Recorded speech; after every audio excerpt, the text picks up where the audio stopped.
21년 만에 한 장의 카드가 꺼내질 수 있습니다. 그 카드가 떨어진 역대 4번, 노조의 결말은 100% 같았습니다. 그런데 여러분, 그 카드의 이름은 긴급조정권입니다. 1969년 대한조선공사, 1993년 현대자동차, 그리고 2005년에 2번, 단 4차례 발동된 카드. 그 카드가 떨어진 순간 노조는 30일 동안 손가락 하나 움직이지 못했습니다. 그리고 지금 21일 총파업을 이틀 앞둔 이 순간 정부가 그 카드를 다시 꺼낼 가능성이 거론되고 있습니다. 도대체 한 장의 종이가 어떻게 7만 명짜리 노조 협상력을 산술적으로 0으로 만드는지 오늘 그 카드의 무게를 여러분의 지갑 단위로 따져보겠습니다. 자, 시계부터 보겠습니다. 2026년 5월 19일 오늘 기준으로 이틀 뒤인 21일에 삼성전자 초기업 노조의 총파업이 예정돼 있습니다. 노조원만 약 7만 1천 명, 단일 과반 노조로는 삼성 창사 이래 처음입니다. 그런데 여러분, 이 이틀이라는 시간 안에 우리가 지금까지 뉴스에서 거의 들어보지 못한 단어 하나가 정부 입에서 튀어나왔습니다. 그저께, 그러니까 5월 17일 일요일 오후였습니다. 김민석 국무총리가 카메라 앞에 섰습니다. 표정은 평소보다 굳어 있었습니다. 그리고 한 문장을 꺼냈는데요. 그대로 들어보시죠. 파업으로 국민 경제에 막대한 피해가 우려되는 상황이 발생한다면 정부는 국민 경제 보호를 위해 긴급 조정을 포함한 가능한 모든 대응 수단을 강구하지 않을 수 없다. 자, 여기서 핵심입니다. 다른 단어 다 빼고 딱 하나만 보십시오. 긴급 조정. 이 단어가 대한민국 총리 입에 다시 오른 것은 무려 21년 만입니다. 쉽게 말하면요. 어른 한 명이 갓난아기로 태어나서 대학교 들어갈 만큼의 시간 동안 정부는 이 카드를 입에 올릴 일이 없었다는 뜻입니다. 그런데 같은 시각, 회사 쪽도 가만히 있지 않았습니다. 어제인 5월 18일, 수원지방법원 민사 31부 신우정 재판장이 회사 측 가처분을 일부 받아들였거든요. 페널티가 한번 들어보시면 묵직합니다. 노조에는 하루 1억 원, 노조 간부 한 사람 한 사람에게는 하루 1천만 원. 그런데 누적 최대 18억 원까지 쌓일 수 있는 구조입니다.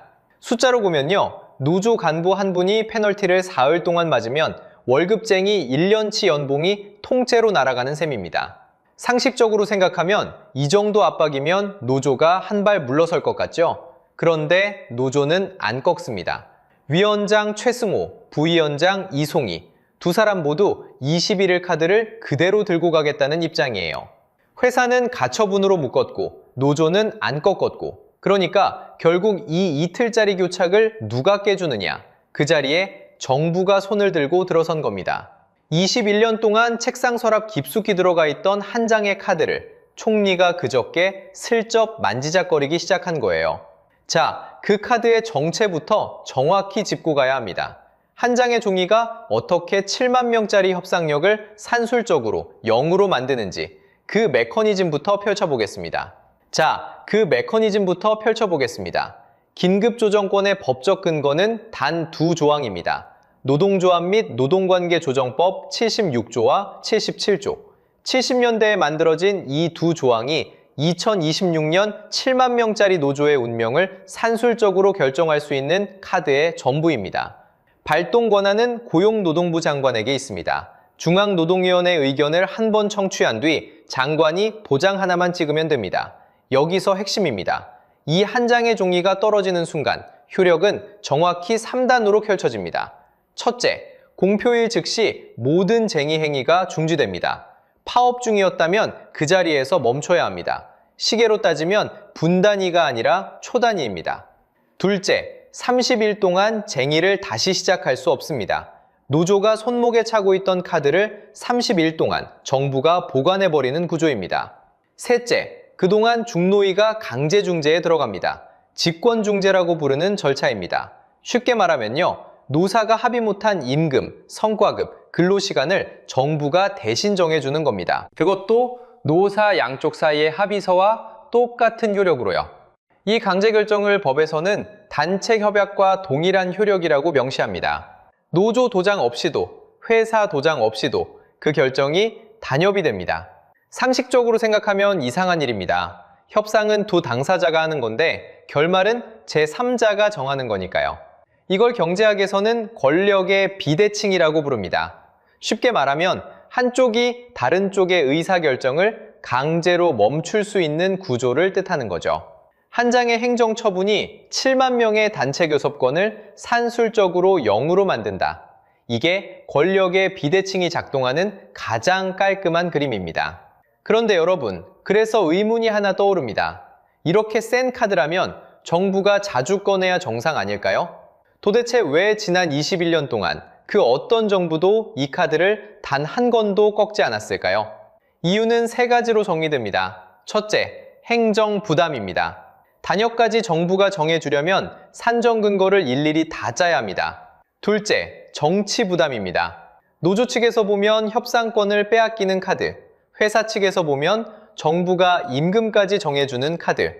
양쪽 모두에서 비판이 나옵니다. 셋째, 국제노동기준 문제입니다. 국제노동기구 ILO는 단체 행동권에 대한 정부 직접 개입을 매우 좁게 보고 있습니다.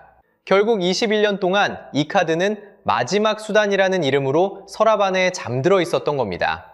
꺼내는 즉시 정부가 모든 후폭풍을 다 떠안아야 하니까요. 그런데 여러분, 이렇게 무거운 카드가 한국 역사에서 정말 4번이나 떨어졌습니다. 그리고 그 4번이 100% 같은 결말로 끝났습니다. 1969년, 1993년, 그리고 2005년에 2번, 역사 시뮬레이션 1편, 1969년, 대한조선공사부터 시작하겠습니다. 1969년, 대한조선공사. 한국 역사에서 긴급조정권이라는 카드가 처음으로 떨어진 자리입니다. 그런데 여러분, 1969년 한국조선업이 어떤 위치였는지 먼저 생각해 보세요. 당시 조선업은 한국이 외화를 벌어들이는 핵심 수출 산업이었거든요. 쉽게 말하면요, 1969년 조선업은 지금의 반도체와 정확히 같은 자리에 있었습니다. 국가기관산업, 외화벌이 1순위, 멈추면 나라 살림이 흔들리는 산업이었던 거죠. 그런 산업의 라인이 파업으로 멈추기 시작했습니다. 정부가 가만히 두지 않았습니다. 노조법 76조 카드를 처음으로 꺼냈고 결말은 단 한 줄로 정리됩니다. 노조 즉시 업무 복귀. 한국 최초의 긴급조정권은 그렇게 마침표를 찍었습니다.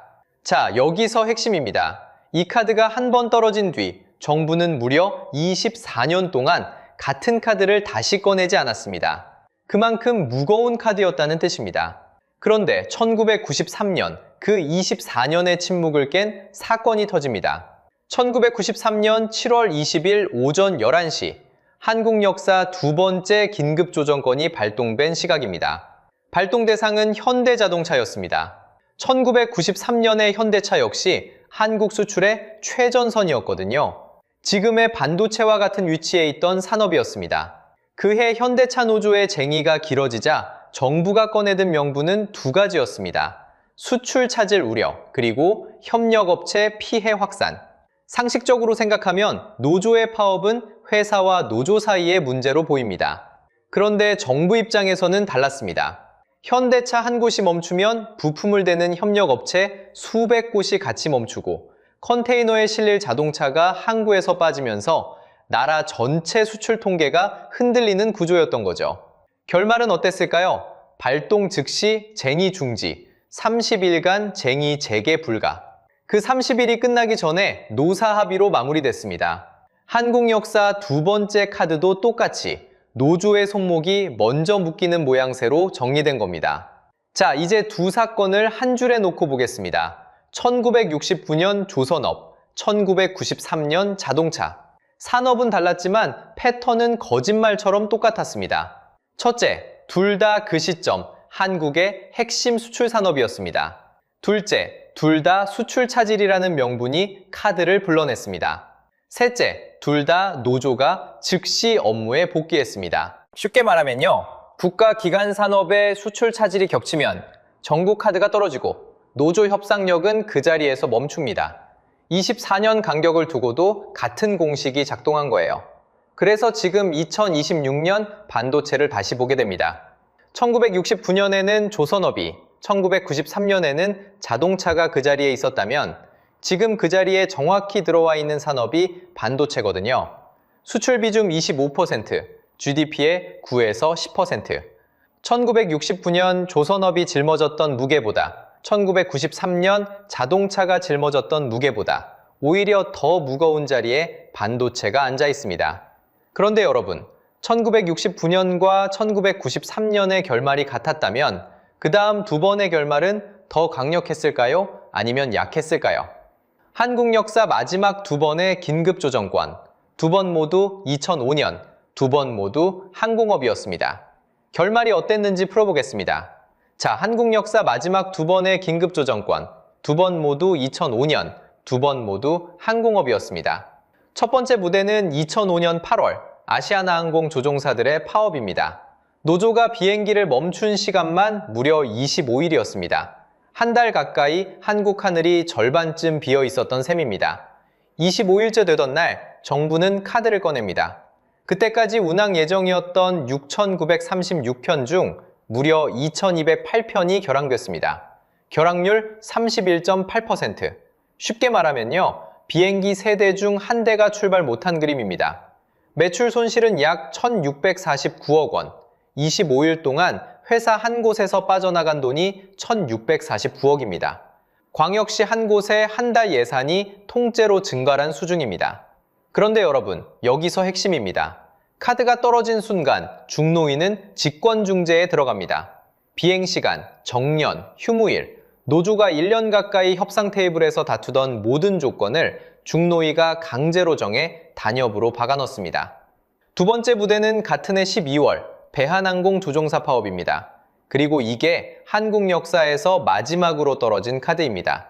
시간표를 한번 보세요. 12월 8일 파업이 시작됩니다. 그리고 12월 11일 오전 10시 정부는 긴급조정을 발동합니다. 시작에서 카드까지 걸린 시간은 단 나흘이었습니다. 그 나흘 동안 한국 하늘은 어떻게 됐을까요?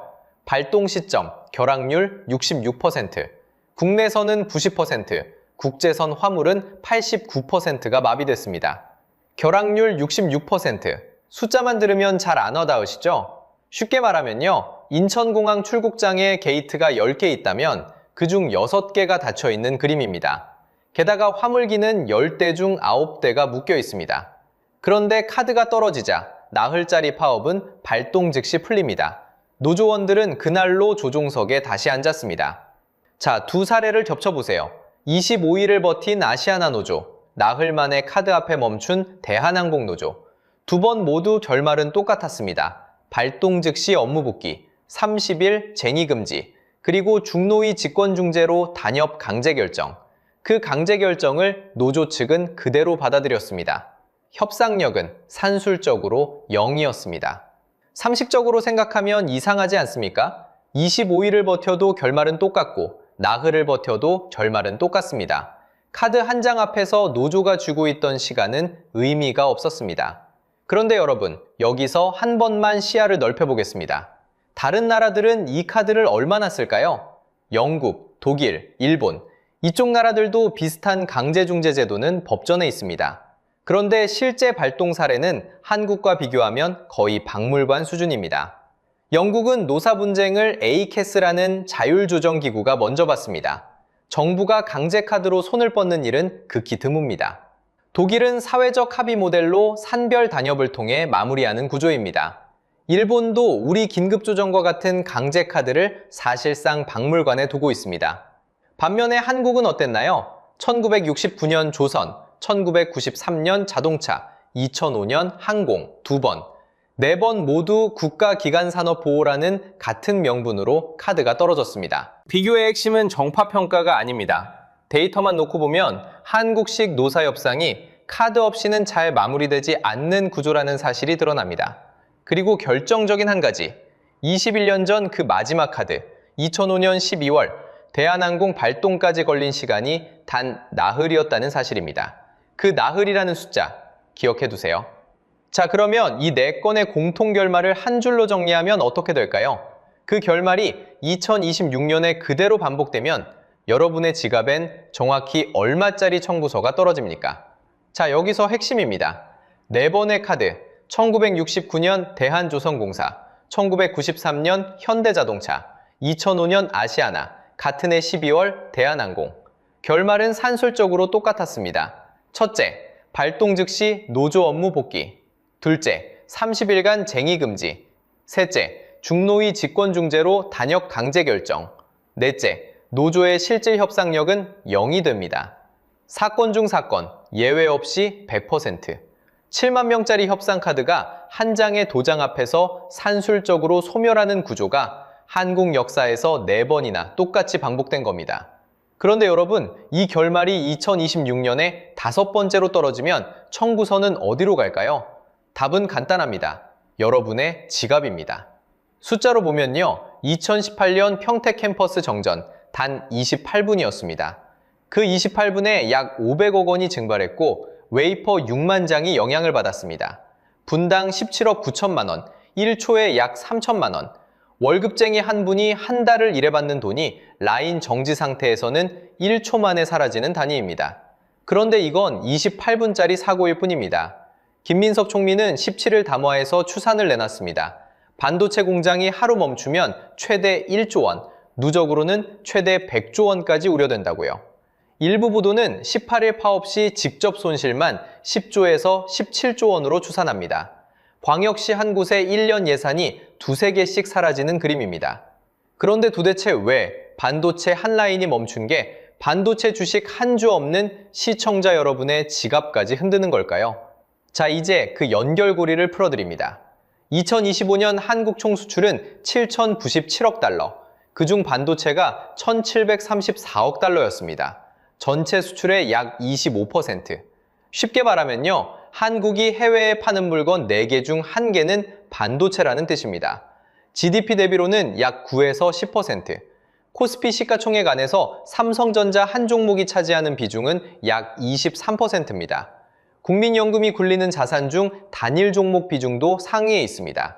상식적으로 생각하면 여러분이 점심으로 5,000원짜리 김밥을 한 줄 드시면 그 5,000원 중 약 500원은 반도체가 벌어다 준 돈입니다. 잠든 사이 삼성 주식 한 주가 흔들리면 다음 달 국민연금 통장도 같이 흔들립니다. 이걸 경제학에서는 외부 효과라고 부릅니다. 내 결정의 비용을 내가 안 내고 옆 사람이 대신 내게 되는 현상이죠. 결국 노조의 파업 결정도, 정부의 카드 발동도, 그 비용은 의사결정 테이블에 없던 사람들이 나눠냅니다.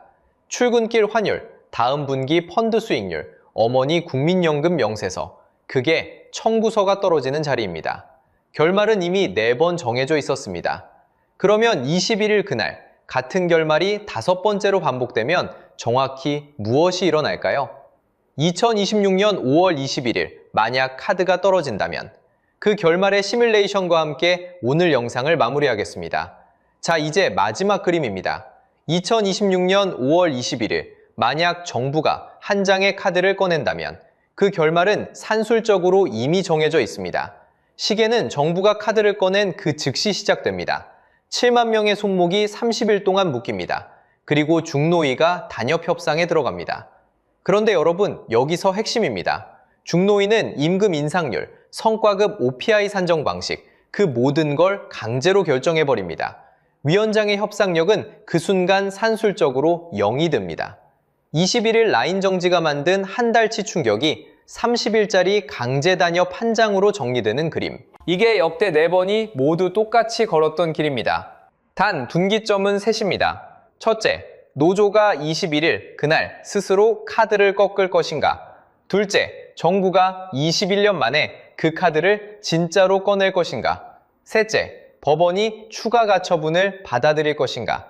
이걸 경제학에서는 죄수의 딜레마라고 부릅니다. 쉽게 말하면요, 노조와 회사 둘 다 협력 안 하면 정부라는 제3자가 카드를 꺼내고 결국 양쪽 다 진다는 구조입니다. 그래서 부조적으로 손볼 곳이 셋입니다. 첫째, 긴급조정권 발동 기준을 사전에 공시하도록 의무화하는 겁니다. 어떤 상황에서 카드가 나오는지를 정부가 미리 밝혀두는 거죠. 둘째, 국가기관산업노사협상의 자율중재 단계를 의무화해야 합니다. 정부 카드 한 장에 협상이 정리되는 패턴 자체를 줄이자는 겁니다. 셋째, 단협이 강제로 결정될 때 노사 양측의 항변권을 강화해야 합니다.